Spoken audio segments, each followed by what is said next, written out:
శ్రీ వాసవి కన్యకా పరమేశ్వరి మాతా జయంతి ఉత్సవాన్ని పురస్కరించుకుని అమ్మవారి జయంతి వేడుకలు కరీంనగర్లో ఘనంగా కొనసాగాయి. సాయం వేళ ప్రకాష్ గంజ్ నుండి ప్రారంభమైన శోభాయాత్ర నగరంలోని ప్రధాన రహదారుల వెంట కొనసాగింది. ఈ కార్యక్రమానికి ముఖ్య అతిథులుగా జిల్లా ఆర్య వైశ్య మహాసభ అధ్యక్షులు కన్నా కృష్ణ, వాసవి మాత ఆలయ ట్రస్టు చైర్మన్ చిట్టిమల్ల శ్రీనివాస్తో పాటు పెద్ద ఎత్తున ఆర్య వైశ్యులు పాల్గొని వేడుకలు జరుపుకున్నారు. ఈ కార్యక్రమంలో భాగంగా మహిళలందరూ ఎరుపు రంగు చీర ధరించి, పురుషులందరూ తెల్లటి చొక్కా ధరించి వచ్చారు.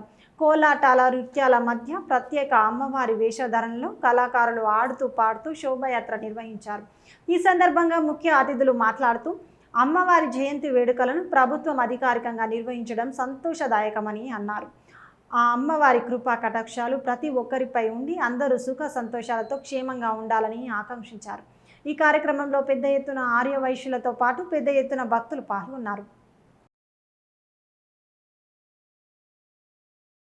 మళ్ళా ఆలయ పాలక వర్గానికి అధ్యక్షునిగా ఎన్నుకొనబడిన తర్వాత తొందరలోనే ఈ కార్యక్రమం రావడం, ఈ కార్యక్రమం బ్రహ్మాండంగా నిర్వహించాలని, అంటే శ్రీనివాసే కాదు, శ్రీనివాస్తో ఉన్న పాలక వర్గ సభ్యులందరూ కూడా వారు కేవలం శారీరకంగా కాకుండా వారు కూడా డబ్బులు ఇచ్చి ఈ కార్యక్రమం విజయవంతం చేయడానికి కృషి చేసినందుకు మనందరం కూడా ఆర్య వైశ్య తరఫున మన కన్యకా పరమేశ్వరి పాలక వర్గాన్ని అందరికీ కూడా అభినందన తెలియాలి.